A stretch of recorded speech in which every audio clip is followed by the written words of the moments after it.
show. Welcome to episode 103 of the Gluttons For Punishment Podcast, or GFP, a Toronto Maple Leafs and NHL podcast hosted by Michael Lepore and Anthony Bruno. Thank you so much for listening and watching us on YouTube as well. As of Monday, May 8th, 2023, the Toronto Maple Leafs are down 3-0 in the second round against the Florida Panthers.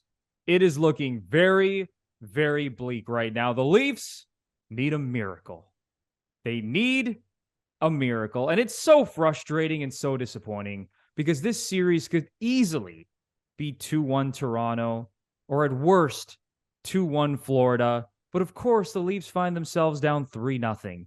They have not been swept in a 7-game series since 1979. And we're going to break down Game 3, the entire series, give you our thoughts and opinions on everything that has gone down so far.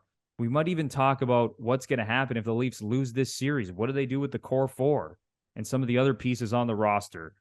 We are going to go over all of that. This is going to be a very juicy episode, so I promise you want to stay tuned until the very end. But before we get into all that, it is time to officially welcome in my partner in crime, Mr. Michael Lepore.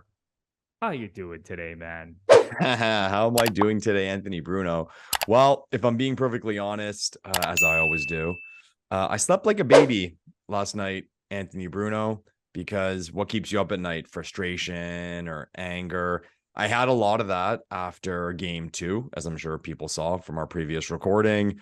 But last night, watching the game, you know, of course, different feelings run through your mind and run through your soul when you're watching your favorite hockey team. But when bad things happen in life, okay, there's different ways you can react. You can be angry, you can be sad, you can be frustrated. But of all of them, I think the worst you can have is to be confused, okay? Watching the game last night, I was confused. I could not understand how bad certain players looked. Going over like some of the numbers from the game that are shooting all over Twitter, it is unbelievable. Unbelievable. And even on a positive way of like, okay, how like Lafferty and Kampf were our best two players. I think the stat was it Lafferty and Gustafsson, or Kampf and Gustafsson had like the most shots on goal for us. So bad. And people know what we're going to get into. Matthews, Marner, Tavares. For all three of them in that game, the most important game they've played as Toronto Maple Leafs, to play like that, I got nothing. I can't be upset. I can't be frustrated. I'm just, again, I'm confused at how that could happen. And I'm a numbers guy. I'm always the first person to roll my eyes when people create a narrative based on a result. And as we always say, take the easy way out and say, oh, they just didn't have it, or they didn't have heart and character. But this time, I don't know what else you can point to for players that good, that talented, to look that bad in that situation. I have no words. And that's why I say I slept like a baby. I was watching that overtime, Bruno, and I hate to say it, I was waiting for a Florida goal because we didn't deserve it. Like, I went on my rant last episode shitting on the Leafs for how they played and the easy goals they gave away. And some people were quick to point and say, yo, Lepore, like, they played well, expected goals was good, 22 shots on goal, they got unlucky. So yeah, like, you calm down a bit and you see that stuff and you're like, yeah, I mean, multiple things can be true. They can play like shit and also things not go their way and you lose. But last night, no. Like, they 100% deserved to lose. Can you imagine you flew down to Florida to watch that? Disaster. Can you imagine? Like, I don't know if I've ever been so just kind of depleted as a Leafs fan, because I've got nothing. I've got nothing to say. There's nothing I can point to say, well, they just hit 4 posts and they got unlucky, or they got goalied, or, you know, they lost by a goal and that's hockey. No, they didn't show up. How can you look in the mirror after a game like that? Unreal. Like, I'd want to crawl into a hole and die. And this is where I'm going to get a little selfish. just think of Leafs fans, man. Think of Leafs fans. Everything we do, everything we spend money on. Like the story every year. Oh, how much are Leafs playoff tickets? The new jersey comes out and it's sold out. You can't get one. The new Drake clothing line is selling in the secondary market for 5 times the price. We eat all that shit up. Okay. We want to support them. We want them to do well. Ask anyone in hockey media. They're like, nobody travels like Leafs fans. Wherever you go, even like Dallas, there's Leafs fans in the building, like in a good amount of them. So again, it's selfish, but I am a fan, so I'm going to talk about fans. How can you look in the mirror and know that you've done that to so many people, that you've disappointed so many people who care so much about you? And I know I'm getting a little cheesy now, and kind of creating a narrative on its own, but that's what I'm thinking. Like it's truly unfathomable how bad those 3 players were. And I'll let you go on your rant, Bruno, and then we'll get into some numbers to get more specific about it. It's so disappointing because just like I said right off the top of this show, this series could easily be 2-1 Toronto, or at the very worst, 2-1 Florida. And then the Leafs are heading into game 4 with a chance to tie the series at 2. And now they got to climb this mountain and they need a miracle. Can they do it? Maybe, probably not. Knowing this team and knowing their history in the playoffs, I mean, it seems insurmountable at this point. But that's the most frustrating thing to me. They let it get away in those first 2 games on home ice. At the very worst, that should have been a 1-1 split, considering how they played. They played well at home. Game 1, they weren't quite as dominant as game 2. Like game 2, the Leafs play that game 100 times. They probably win 97 times out of 100. So that's what's so frustrating to me, how thin the margins are in the Stanley Cup playoffs. And we know this. If you're a hockey fan, if you're a Leaf fan, you understand how thin these margins are. This is a 3-0 series, but it doesn't really feel like a 3-0 series based on how the Leafs have played over these first 3 games. Saying all that, game 3 was bad. They didn't show up. They didn't deserve to win. As you said, Lepore, they went to overtime, but I didn't feel good. No.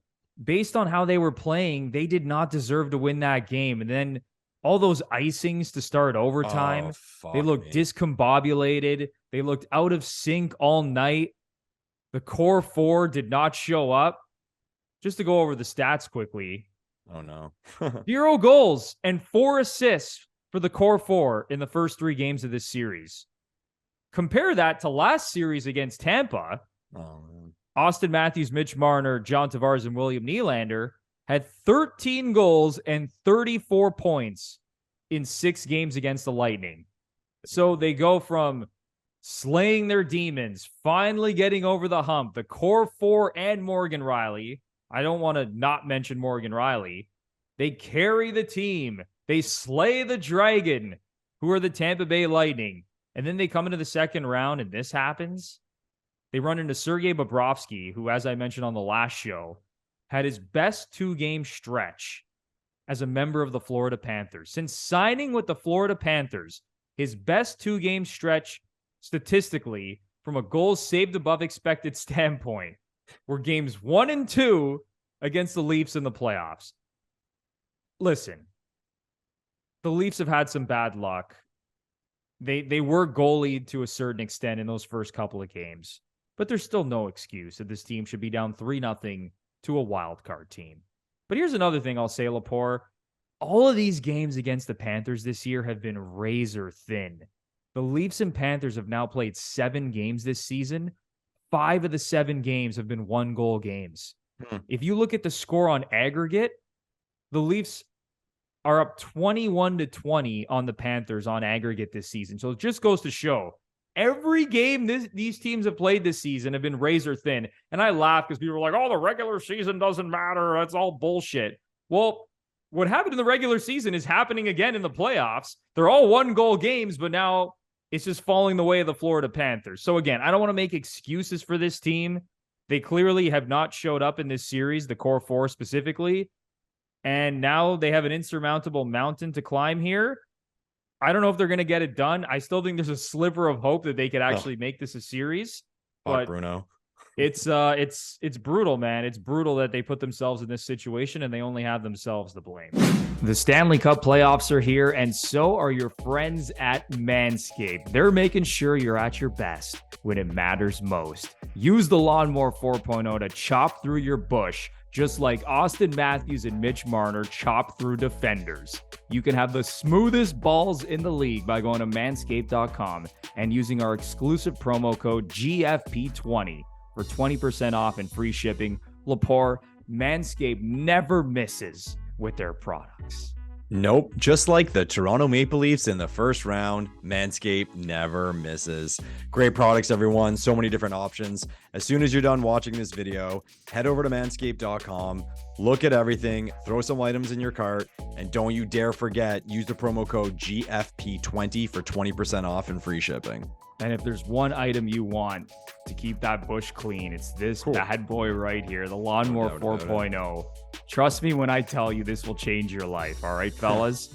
So do what you need to do to be the best version of yourself. And that is by going to manscaped.com and using our exclusive promo code GFP20 for 20% off and free shipping. Go to manscaped.com and use GFP20 for 20% off and free shipping. I promise you, you will not be disappointed. I think, again, like those talking points, Bruno, like I understand them and I can understand how fans could feel that way. But after last night, I can't help but just think, well, you're getting what you deserve. Even if you have one bad game like that in that situation, you deserve to be here. This is where you are in a situation where it's almost impossible to win. Again, no words, Bruno, for how bad those guys play. You look at the expected goals percentages of Matthews, Marner, and Tavares. Like, pathetic. I was sitting there, and comment down below, Leafs fans. I was watching that game, and I couldn't help but think to myself, at what point are we going to bench Marner? How bad? I've never seen bad in game 3. I've never seen Marner fight the puck like that. Just bad anticipation, bad timing, bad decisions. Unreal. And like, I don't know, man. Like people can say, oh, you can turn a switch on. No, you can't just turn a switch on and dial in. I guess it's just got to be in you. And he didn't have it last night. Like that was crazy how bad he was. This is a guy as a winger who just got nominated for a Selke. We're not talking about a good player. We're talking about an elite player. And that was probably his worst game as a Leaf. Very well could have been his worst game as a Leaf. And again, with how bad the three of them were, because I will say, I thought Nylander still had some jam. Like it wasn't his best game, but I didn't think he was terrible. Tavares, he was definitely the best of the core four, in my opinion. Tavares, Matthews, Marner, I was genuinely, like I said, I was asking myself if Marner was going to get a bench. I couldn't help but also ask myself, like, are we going to find out that there's like a flu going around the team or they got food poisoning or something? Because that's how bad it was. And I'm not saying I think it was something like that and I'm making excuses. I'm just saying that's what it looked like.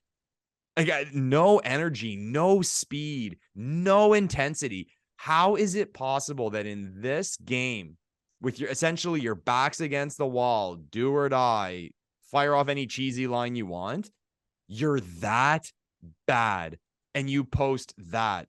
How can you not just be naturally desperate? You watch a game, there's a minute to go, a team's down by 1, and you see that extra little bit of jump in the team that's losing because they want to tie it. They're motivated. I saw nothing. Yeah, that was nowhere to be found in game 3. And I mean, talk to a sports psychologist about it. Like, I have no idea how that can happen, but I hate to say it, man. Like I've watched a lot of hockey this playoffs, pretty well, as much hockey as I can. I mean, I can't watch the games that are going on during the Leafs, but even watching yesterday, I mean, of course, Jersey smashed Carolina, but just like the level of intensity, you could just feel it. Like there was Carolina didn't have a chance. They were all over them, even beyond the goals and the score line. The goals, the crowd, just riding that momentum, and they didn't stop. They kept going. And then watching Seattle last night, just like an excited group, a group that went there to kill the opponent. None of that. And in this situation, and again, like I say it, you play for the Toronto Maple Leafs. People can roll their eyes all they want, but you're playing for more because there's so many of us who are emotionally invested in you.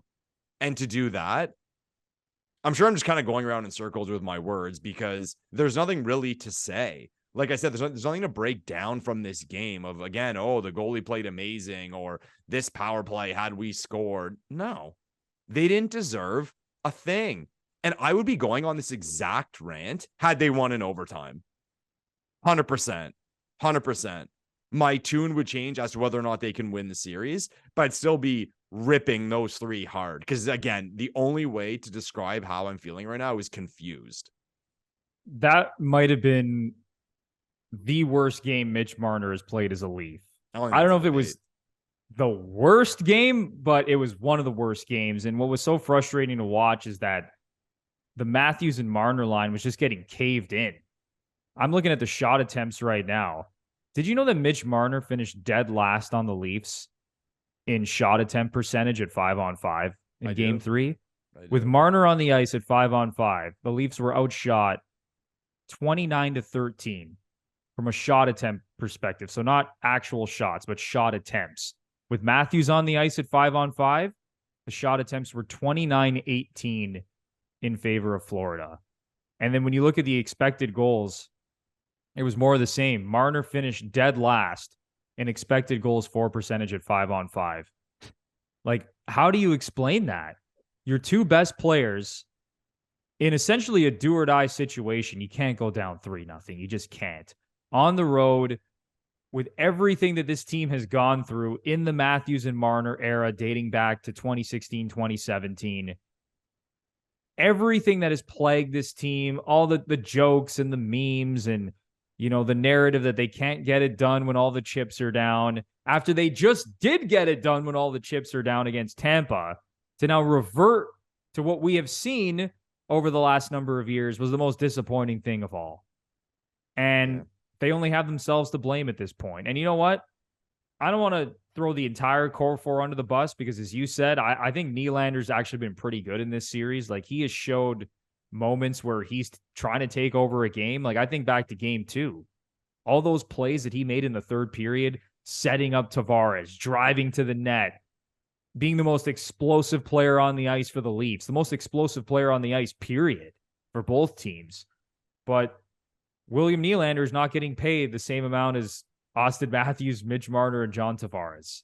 And those three guys just have not been good enough. And listen, Nylander would also tell you he hasn't been good enough. But that was the most disappointing thing of all, is that the faces of the franchise, the guys who are making all the money, were just garbage in game 3. And I don't know what it was. Like, how do you have, you know, a couple days off to recalibrate, to rest your body, to think about this, and then to come out the way that they came out in game 3? I mean, it's just unacceptable. What's weird, you look back at the history of hockey, and there have been a lot of players who've been called out for not stepping up in the playoffs, for playing below what they were playing in the regular season. But the arguments always existed that, you know, the playoffs are a small sample size. So then as time went on, things kind of caught up for those players in the playoffs. Eventually they exploded. Eventually their teams broke through, right? I ask people because people, I mean, say, but even before the series, before the playoffs even started, oh, the Leafs can't get it done because they don't have any heart and character. They don't have what it takes. And I'll stop them and I'll say, okay, well, you tell me other players in the league who also fall into that category. And it's hard for them to think of one because, I mean, you look at the stars around the league, they're performing. So it's just kind of a coincidence that they all play for the Toronto Maple Leafs. These guys who can't just step it up. And even again, looking back at history, after teams win, people forget Detroit had a hard time. They were getting bounced. Like I'm from Ottawa. Look at the Sens. They were losing to the Leafs 4 years in a row. Eventually they broke through. They made a final. They made a conference final.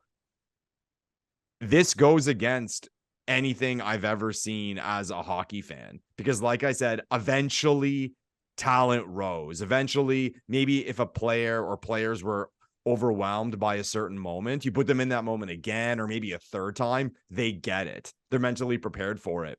But this group, They just keep doing it over and over and over again. And I'll be the first one to say last year when they lost to Tampa, the run it back argument existed. It definitely they lost to the two-time defending champs by a single goal in game 7. They had a 3-2 series lead. That's hockey. That happens. And had that happened again, or even in this series, had they lost a tight series where Bobrovsky played amazing and Florida just pulled one out of their ass, I'd be like, yeah, that's just hockey. You lose. But this, we're allowed to feel this way. We are allowed to be angry. There's no unreasonable take today. And that's rare as a Leafs fan to say, like amongst Leaf fans and Leafs media. There is no take with regard to the coach, the GM, or any of the players that I would completely dismiss, because there's nothing we can say. There's nothing we can point to in terms of reasoning why this team is doing this right now. Again, I wish there was something I had more to say, but all I'm seeing is that these guys don't have it. The switch doesn't go on. So at a certain point, you can't just say, oh, well, they're talented. No, like, it's embarrassing enough for Leafs fans. I mean, we're gonna get even more embarrassing if that's possible, if this keeps going. And listen, we're gonna do a full autopsy after this series, and we're gonna break down what exactly we think is gonna happen in the offseason. And that'll come. But let's wait to see what happens, because here's another thing I'll say just to bring everything back down a little bit. We can't go from one extreme and say, oh my God, the core finally has heart and grit and everything, and they finally came through in the clutch and slayed the dragon and beat the Tampa Bay Lightning, to now the core sucks again and has no heart and grit and can't win in the playoffs. There is a middle ground here. I'm not saying you run it back with the same core, but we can't go from one extreme to the next in the span of a week. And we will talk about that later in this show. We'll kind of break down what we think is going to happen with the core 4 or even the coaching staff in the front office. But before we do that, let's look ahead to game 4. All right. So Ilya Samsonov appears to be out potentially for the series. That was a big collision with Luke Schenn. And listen, Samsonov, he's had some really good moments, and he was fantastic down the stretch against the Tampa Bay Lightning. But he has been bad in this series. He has been sucked.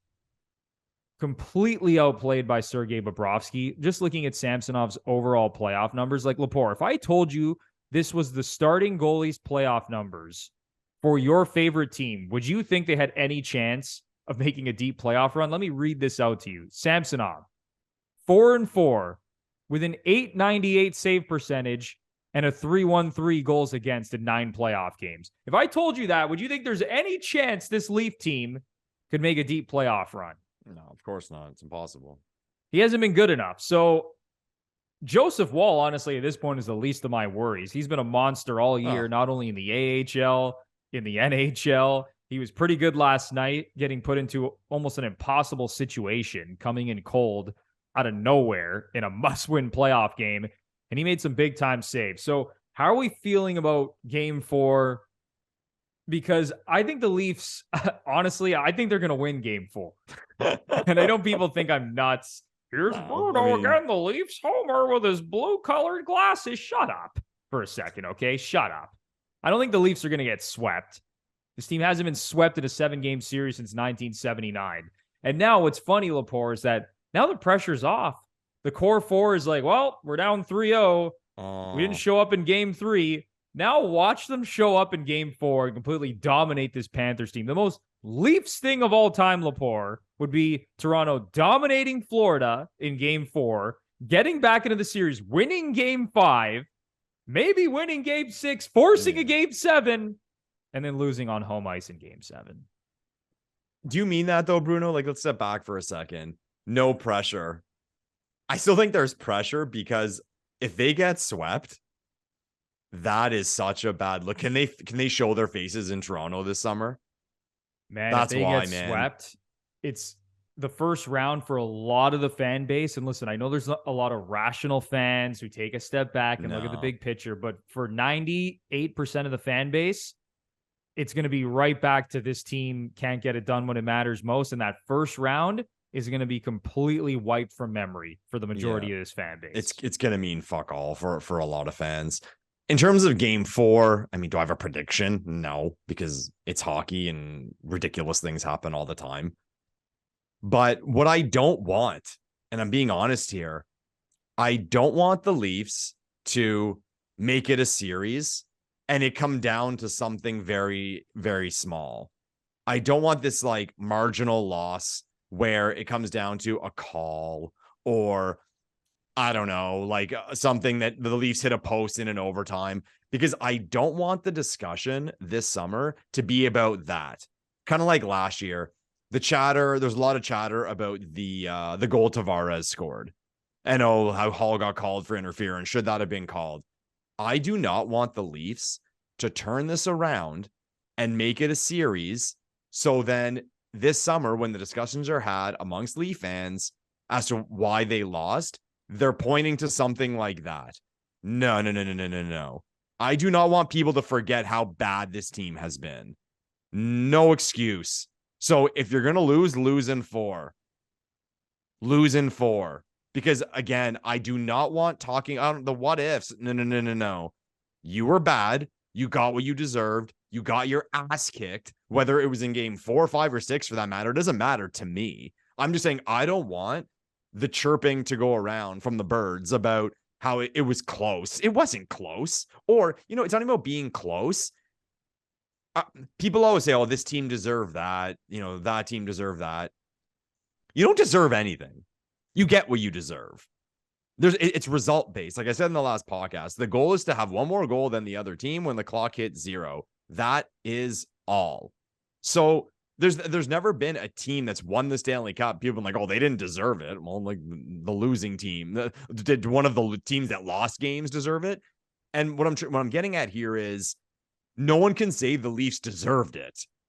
No one. You look at the numbers from last year's series against Tampa, some of them make no sense. Like, how did they lose this series? Same thing with Montreal. The underlying numbers were a joke. How could they possibly lose this series?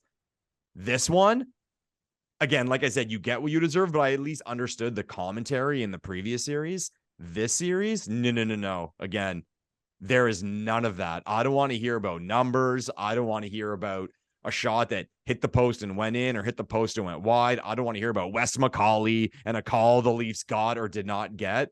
I want the target and focus to be on the players. That is it.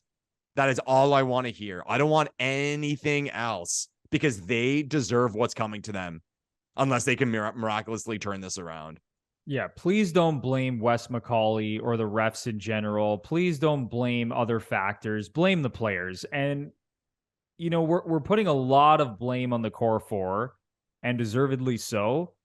But the defensive mistakes and the turnovers have been a major issue in this series. And not only did that not happen against Tampa, that barely happened all season long. The Leafs took so many strides forward defensively. You heard it from Paul Maurice. Like, Paul Maurice talked about how good the Leafs turned it around defensively, like how good they are now in their defensive zone. He's like, this team really collapses in front of the net. They don't give you a lot in the middle of the ice. It's hard to break through them when the Panthers are in the offensive zone. Like, they have a really good structure in place, and that has gone completely out the window. And I even think about the penalty kill last night when Anthony Duclair scored that breakaway goal. Like, how does Justin Hall and Jake McCabe let Anthony Duclair get behind them for a breakaway? Like, that's just unacceptable. And I understand you're down a man, but you can't let that shit happen. The turnovers in game 2, Matthews and Marner combining for that turnover. I mean, we talked about this on the game 2 reaction pod. The William Nylander turnover, blowing a tire in the neutral zone. There's just been so many moments in this series where the Leafs have been hemmed in their end, can't get the puck out, stupid turnovers, and things that they have not been doing all year for the most part. They may have been doing that a few years ago. I know that narrative still goes around. The Leafs suck defensively, blah, blah, blah. All their D-men suck. Their D-core's a disaster. That wasn't the case this year. And you saw that in the first round. You can't name more than 3 times in the first round against Tampa that they were making the stupid mistakes that they've made in this series against Florida. And that to me has been equally as disappointing as the core four putting up 0 goals in 4 games. Yeah. Yeah. It makes no sense. This team, Bruno, this team with the $1 billion they spend on their forwards. What's the stat? 5 games in a row scoring 2 goals. Is that it? That's another thing. The Leafs have scored 10 goals in the last 5 playoff games. How are you going to win? How are you going to win playoff games scoring 2 goals a game in a 5-game stretch? Makes absolutely no sense. It's not close to good enough. And Lepore, that brings me back to some of the past series. And we've talked about this on so many pods. It's not even, and again, I just talked about how many mistakes they've made defensively. But I think back to the Columbus series, they scored 10 goals in 5 games. Yeah, they couldn't score. Yeah. The end of the Habs series, they couldn't score. The end of the Lightning series last year, they couldn't score. The power play went cold against Tampa. Yeah. And now you're seeing the same issues. In the last 5 playoff games, this team has generated 2 goals per game. That cannot happen. With all the talent on this roster, that just simply cannot happen. And that's what's been so frustrating to me, is that if the offense just shows up, they're winning at least 1 or 2 of these games in this Panthers series. And that's what's so frustrating, is that it shouldn't be 3-0, but it is. It is 3-0, and there's nothing we can do about that. And as we said, no one deserves more blame than the players themselves. Never mind Sheldon Keefe. I've even heard takes about how he's getting completely outcoached. I think that's being a little, that's overblown a little bit. I think this 90% of this is on the players. I don't want to throw Sheldon Keefe under the bus. Has Sheldon Keefe been great? No, I don't think so. Has the officiating been a problem? Yes, to a certain degree, but 90% of this is on the players. It's as simple as that. Yeah, I don't think. And again, I like that. I'm happy about that because they deserve it. If they get swept, if they don't pull off a miracle, they deserve everything that's coming to them. And people can say it's hard to play hard to play for the Toronto Maple Leafs, what you deal with, what you listen to. And yeah, it's true. And sometimes things are a lot worse than what you deserve. They deserve all of it. All of it. Because it comes down to effort. It's not even about losing. Losing these series in the past. We've never been, during the whole Matthews era, okay?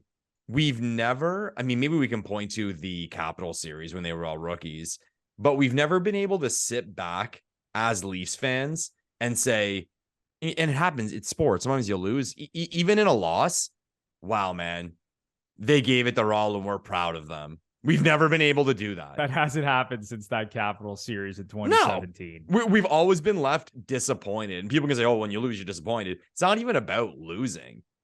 Even those game 7s against the Bruins, I'm not saying they didn't show up, but it never felt like they were going to win. Montreal was Montreal. Columbus, God, geez, everything went wrong for this team. Can you just let us be proud of you every few years? Say, that's the thing, we're trying. Leaf fans are trying. We want to support you. We're going to the games. We're buying the jerseys.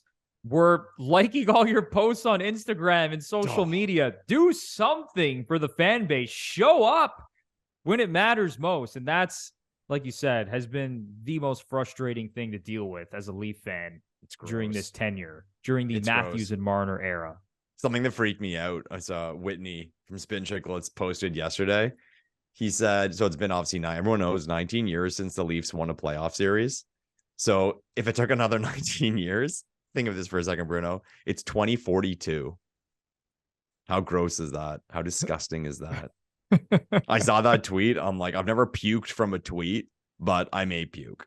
So now they're going to go another 19 years not being able to get out of the second round. They'll finally break through to the conference finals in 2042. And get swept. Oh my God. Yeah, it's beyond frustrating at this point because we want to be proud of this team just one time. And listen, we were proud of the team in the first round against Tampa. Leaf fans were proud. They were sticking out their chest, walking around with a smile on their face after they won that series. But, the Leaf haters will be quick to point out that the Leafs got outplayed for the majority of that series. And sure, that was the case.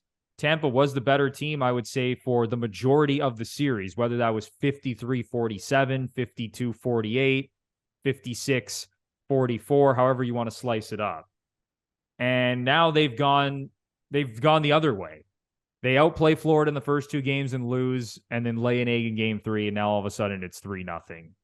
So, I mean, there's, what was funny last night, Lepore, speaking about, how I said Sheldon Keefe has been outcoached. He has been outcoached, honestly, to a certain degree. I don't think it's been like an egregious level of being outcoached, but I think back to game 3, they really put a lot of faith in Eric Gustafsson. Like they kept throwing him out there. And it was funny because he was making mistakes. He was turning the puck over. And I'm like, okay, now I get why they didn't want anything to do with Eric Gustafsson in these playoffs, because this guy can't be relied upon whatsoever. And it just goes to show, like, Sheldon Keefe was like, I don't know what to do at this point because Mark Giordano looks horrible and slow and old. Justin Hall sucks. Jake McCabe is out here making mistakes. He's like, who cares at this point? I'm going to throw out Eric Gustafsson and maybe he makes a play. And guess what? Yeah. He did make a play. He scored a goal. And I know it went in off a Panthers stick, but it just got to the point. It's like, wow, like no one's getting it done. And Sheldon Keefe is out here relying on Eric Gustafsson to go and make plays, knowing that he is screwing up defensively and one mistake the other way could end this series. That's the point that we've reached with this Leaf team. Yeah. All right. Let's move on to a little bit of an autopsy here. Okay. And listen, the series isn't over. I think we're both, thinking that the series is over at this point. I still think that the Leafs might have a minor miracle in them. Again, the most Leaf thing that I could see happening is Toronto winning 3 games in a row and then losing game 7 on home ice. I think that's the most Leafy outcome possible. But let's look ahead. If the Leafs lose this series, which there's like a 92% chance that they lose the series, it's probably higher than that. What do you do with the core 4? Let me remind everyone, Auston Matthews and Mitch Marner, or Auston Matthews and William Nylander, I should say, are eligible to sign extensions on July 1st, 2023. That's coming up in a few months here.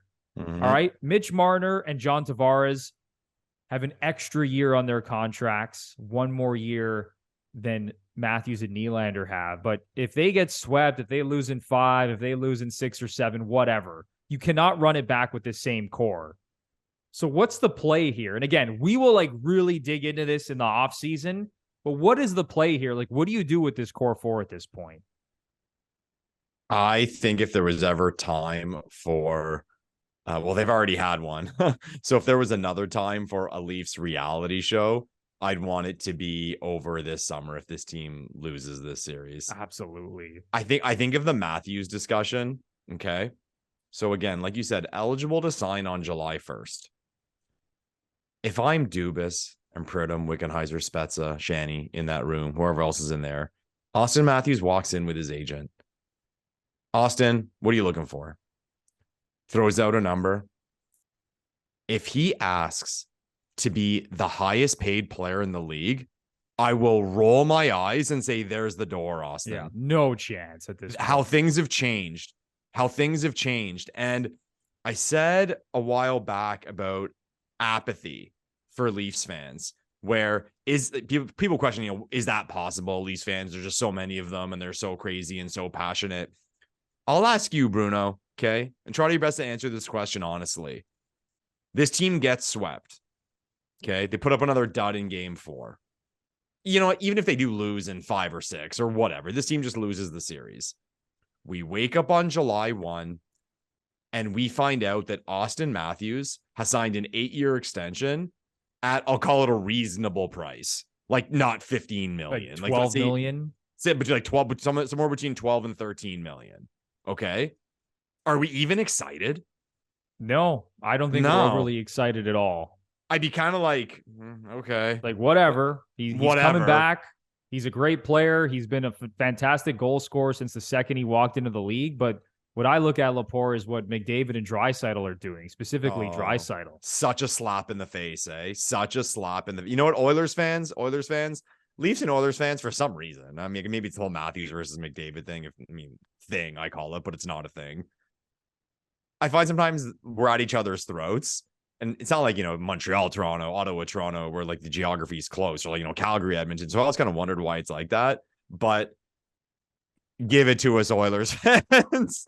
Like, bring it on, man. Like, you guys have the green light to pour everything on Toronto Maple Leafs fans right now. The way your players went into game 2, again, not a must win, but like a very important game. You don't want to go down 2-0.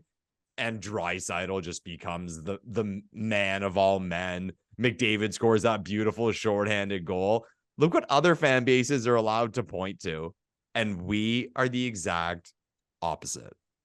Oilers fans at this point, they can say whatever they want. Like, I think everyone in the hockey world, any hockey fan on the planet right now, is taking McDavid and Draisaitl over Matthews and Marner 100 times out of 100. You take them over all 4 of them, I think, right now. Oh, yeah, absolutely. Those guys are driving the bus. Draisaitl just became the 3rd fastest player in history to reach 75 points in the playoffs. Yeah. The guy has 13 goals in 8 playoff games. Bro, he's 6 back of the record. It's absurd. And it's the second round. If they get to the conference finals and maybe even the cup final, like, this dude might score like 25 goals at this rate.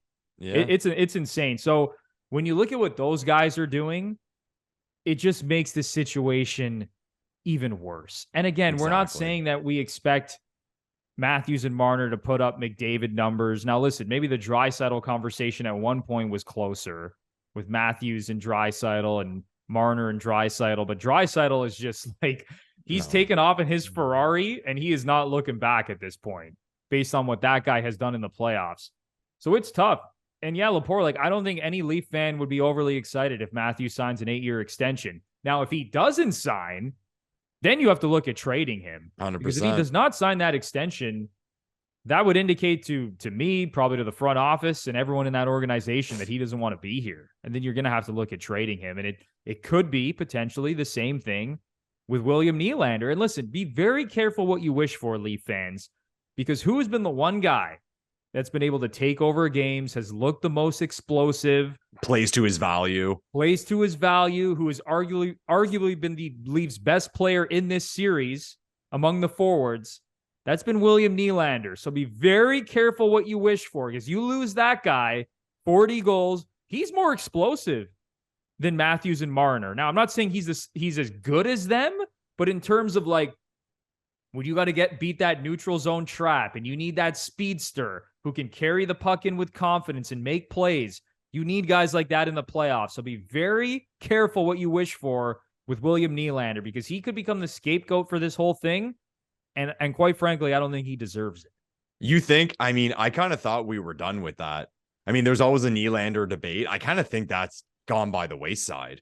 I can't imagine still don't someone like the guy, man. What's that? People still don't like Nylander. Yeah, again, okay, like I always say, get your heads out of your asses. Get your heads out of your asses. I know his last name's Nylander and he has long blonde hair and he's silky smooth. It doesn't mean that he's not effective when it matters. Open your eyes, watch the game. How can you watch the last 2 games and point to that? No, I'll point to the kid from the GTA and the American prodigy. That's who I'll point to. Oh, and the other kid from the GTA, Tavares, who had exceptional $11 million captain, who had exceptional status as like a 15-year-old and was this phenom coming up. Those are the guys I'll point to. No, it's the Swede getting it done. Unreal, man. But you mentioned the Matthews thing, and it affects the Nylander situation as well. I guess Nylander is a different discussion altogether, because Matthews is another animal in terms of sort of the brand he is and the salary. But the situation has changed. And again, we're assuming they're going to lose this series, but the situation has changed. I think before, the question was, does Auston Matthews want to be here? If he wants to be here, we'll give him the money. We'll make him the highest paid player in the league we're not going to go psychotic, but we'll pay him. And that's it. And what I guess to sum it all up, what I'm trying to say here is that it was up to him for the most part, where he was going to go into that room, say what he wanted. And as long as it made sense for the brass, they were going to do it. Okay. Now, no, Auston, like, it's different now, because you might go in that room and say, we just don't want you. So or we want you at this, and it may shock the hell out of him. The entire life of this kid, He's been something special. Maybe no one's ever had to give him some bad news to his face or to tell him something negative to his face. Or who knows how he'll react. But no. And again, like they could lose this series and things could calm down.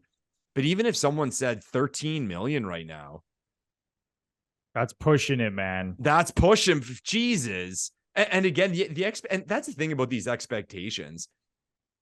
Me shitting on the players I did in the last pod. Again, a lot of people, there's another one person commented, well, there's a $10 million goalie trying to stop them. And that's a good point. That's fair. There's two teams here. But at the same time, when you make that kind of money, when you're making into that stratosphere among the highest paid players in the league, the expectations have to be high. Yeah, you got to be able to overcome Bobrovsky playing out of his mind if you're making that kind of money. If you're making the most money, you're supposed to be the best player when it matters.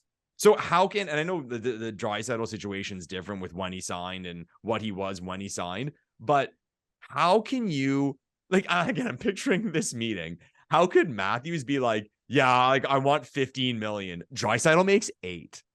You want like almost double what he makes? Or you want 2.5 million more than the guy that just had one of the best offensive seasons in the history of the league and is absolutely dominating the playoffs and is a threat every time he jumps over the boards? The discussion has changed. Nylander, again, I think it's different because I think there's a negotiation there on both sides. But with Matthews, man, I think it's pretty firm now. Like they're going to go in with something, and if he doesn't want it, see you later. And the other thing I will say, and it's come up, I mean, of course, everyone's always talking about the Leafs and, their downfall, and people are going to love it. People are going to hate it. But I heard Chris Johnson say that he wouldn't be surprised if Matthews wanted a short deal, because kind of like the NBA thing, betting on yourself. If he comes to the table with that, no. Yeah. No, like you're not winning to like a 3-year deal or something like that. Like I'll put it this way, and especially because of COVID, the cap didn't go up as much as it would have if there was no COVID and all the financial stuff. So like if he wants to like buy some time to sign another monster contract, no, you don't have that option now. And I'm not saying the Leafs would have entertained that before, but they would have at least listened to it. Okay, like let's break this down. Now, no, Auston, you're losing this discussion. No. Sorry, man. Honestly, Lepore, I would be stunned if any of them sign like a bridge deal at this point. Like they're all entering their late 20s. I think they're all going to want the bag.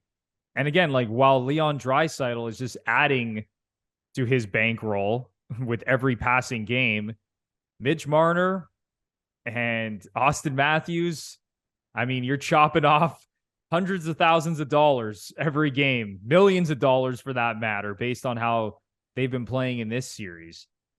I don't know what you do at this point because, listen, I don't want to go to extremes and say like, screw Auston Matthews. We don't need him. Like the Leafs need Auston Matthews. All right. They need a number one centerman at the right price. They can't be signing the guy to a $13 or $14 million contract because he doesn't deserve it at this point, just based on... We're just talking business is what we're talking. Yeah. Based on how he matches up with McKinnon, Draisaitl, McDavid. Like, you just can't. But it's tough because, obviously, the ideal situation would be getting rid of John Tavares. This guy has no explosiveness. He can't take over playoff games at that salary. Listen, he's still a good player. He's a point-per-game player. I get it. All right? Like, he still shows flashes here and there, but you're seeing now, you get into the second round of the playoffs, there's 8 teams left. The next round, there's 4 teams left. Like, is anyone confident that John Tavares can take over a playoff game? Never mind a game. Can John Tavares take over a period? Can he take over a shift at that salary? He can't with his lack of explosiveness. Yeah. 5-on-5, Bruno, he had a brutal year. Like, when John Tavares comes skating through the neutral zone and tries to dipsy doodle guys like in the offensive zone, like you just know the play is going to die. Like unless William Nylander or Mitch Marner or whoever he's playing with is setting that guy up on a silver platter, it is very difficult for number 91, the captain of the Toronto Maple Leafs, to create his own offense. It's extremely difficult. So that would be the ideal scenario, but no one's going to take Tavares at that contract. I mean, unless you dump him to some like Arizona or something like that.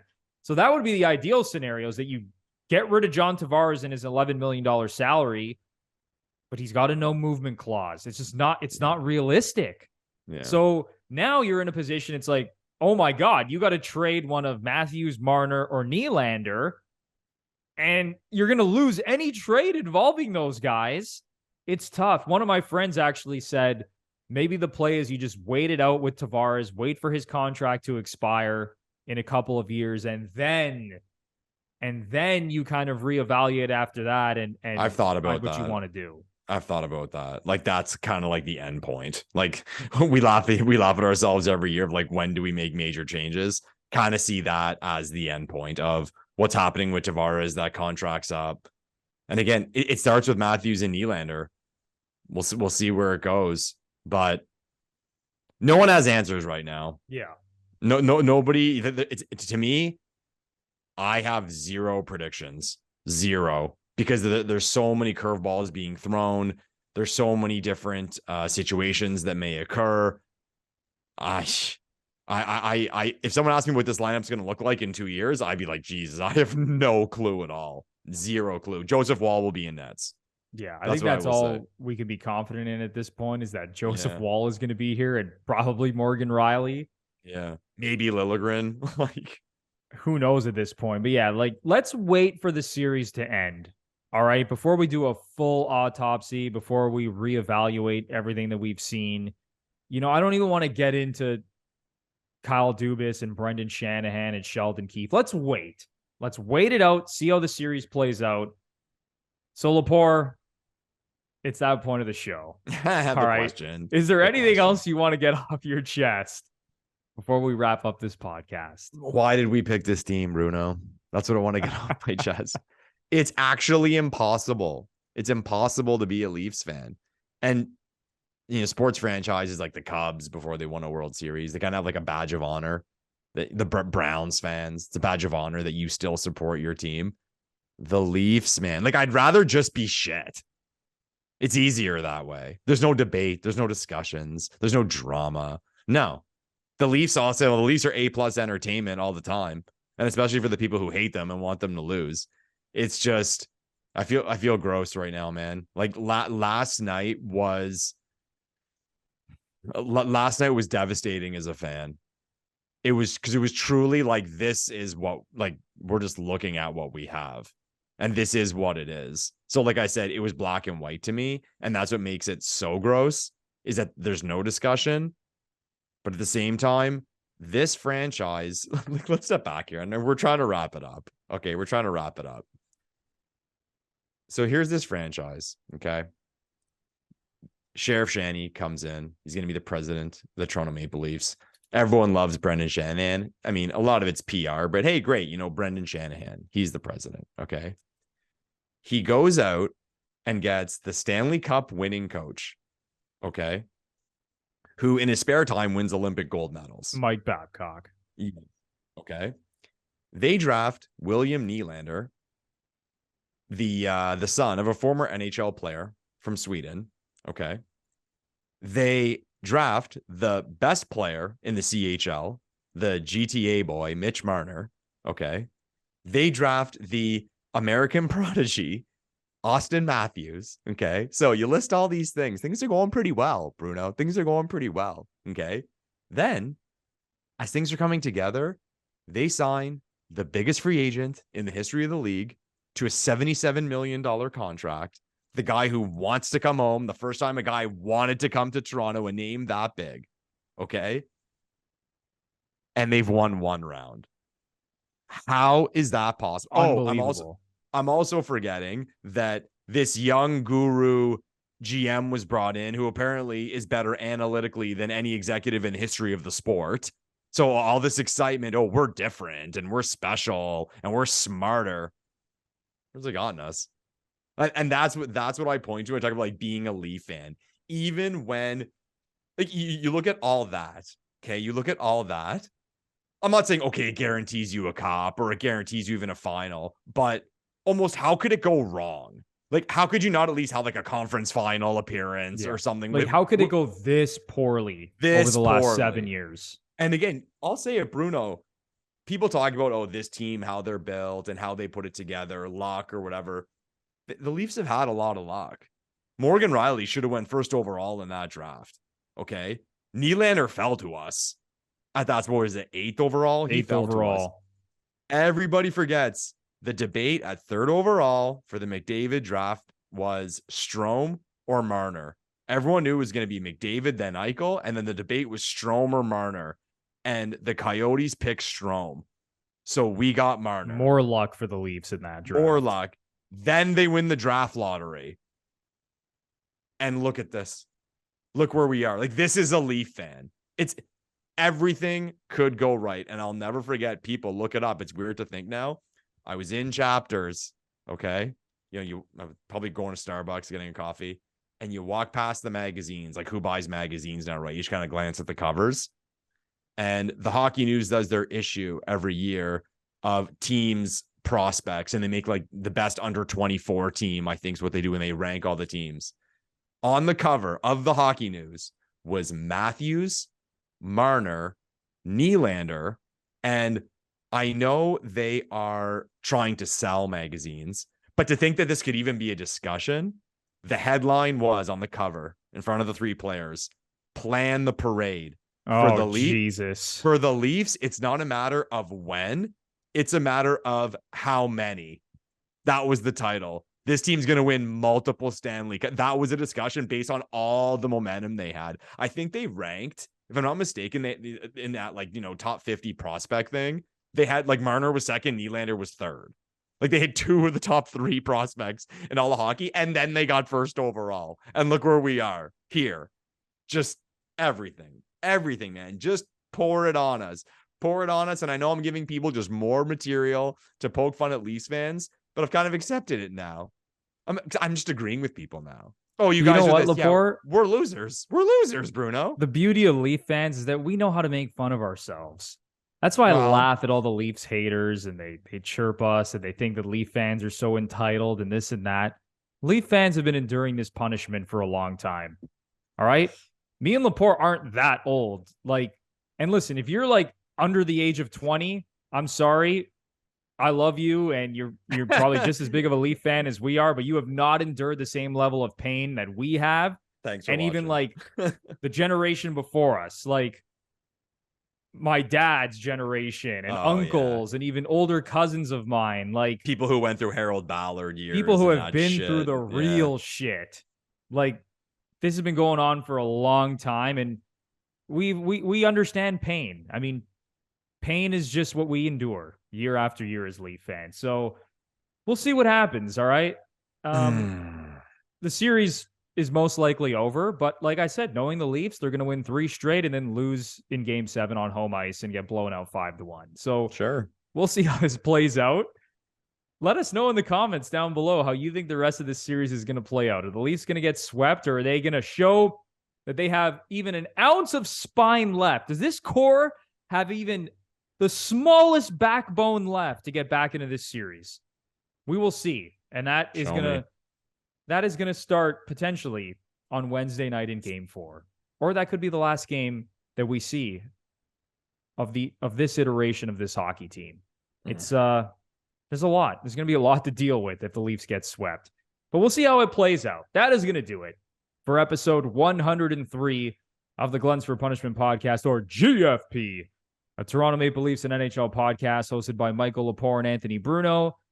If you're just listening to us for the first time, or you're a longtime listener and you really enjoyed this episode, it would be a major help if you give us a 5-star rating and review on Apple or Spotify. And if you're watching us on YouTube and you really like this episode, smash the like button, subscribe to the channel, leave a comment down below, and ring the notification bell so you know exactly when the GFP podcast is posting some new content. So for Michael Lepore, I'm Anthony Bruno. We'll see what happens, everybody. Until then, try to enjoy the rest of the playoffs or anything else going on in your life, and we will see you in the next one. Thanks, everyone.